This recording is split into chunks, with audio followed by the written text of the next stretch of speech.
In the early 1770s, America was not a free nation.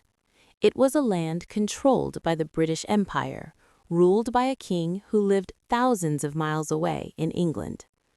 The people living in the American colonies worked hard, built cities, ran farms, and traded goods, but they had no real power over their own lives.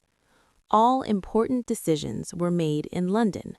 Laws were passed without asking the people who would suffer from them.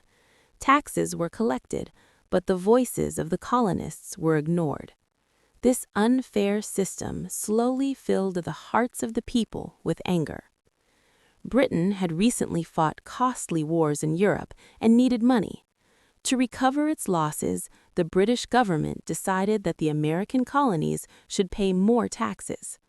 New taxes were placed on everyday items such as paper, glass, and paint. But one item mattered more than all the others: tea. Tea was not a luxury, it was a daily habit in American homes. Men, women, and families drank tea every day.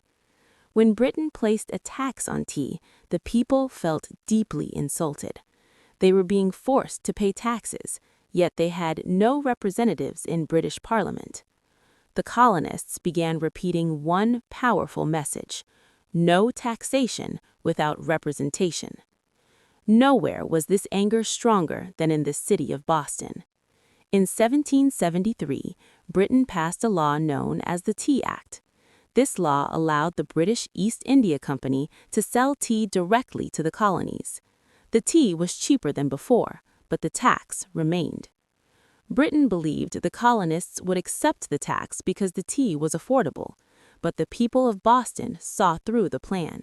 They believed Britain was trying to trick them into accepting its control. To them, it was not about the price of tea, it was about freedom and dignity. When British ships carrying tea arrived in Boston Harbor, the people refused to let the tea be unloaded. Meetings were held across the city. Speeches were made in crowded halls. Tension filled the streets. British officials refused to send the ships back. The ships stayed in the harbor, waiting. Boston was pushed to its limit. On the night of December 16, 1773, the city was silent. The air was cold. The water in the harbor was dark and still. 3 British ships stood quietly, filled with hundreds of wooden chests of tea. That night, a group of colonists gathered. Many of them disguised themselves as Native Americans so they could not be identified. They moved carefully and quietly. They carried no weapons. They had no intention of hurting anyone. Their target was only the tea. They boarded the ships one by one. Then, chest after chest, they broke open the crates and threw them into the ocean. Splash after splash echoed through the harbor. By the end of the night, more than 340 chests of tea had been thrown into the sea.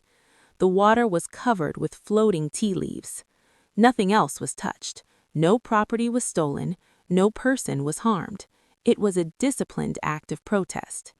That night became known as the Boston Tea Party. The message was clear. The colonists would no longer accept unfair rule. When news of the event reached England, the British government was furious. The king saw the act as a direct challenge to his authority. Britain responded with punishment. Boston Harbor was closed. Trade was stopped. British soldiers were sent into the city. The government believed fear would force the people into obedience.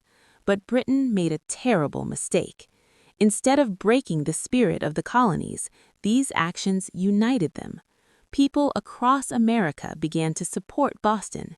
They realized that what happened there could happen anywhere. The Boston Tea Party turned protest into resistance. Resistance turned into revolution. Only a few years later, in 1776, the American colonies declared independence. A new nation was born. The Boston Tea Party was not just about tea. It was about the right to be heard. It was about standing up to injustice. It was about ordinary people changing the course of history. That single night in Boston proved one powerful truth: when people stand together, even the greatest empires can fall.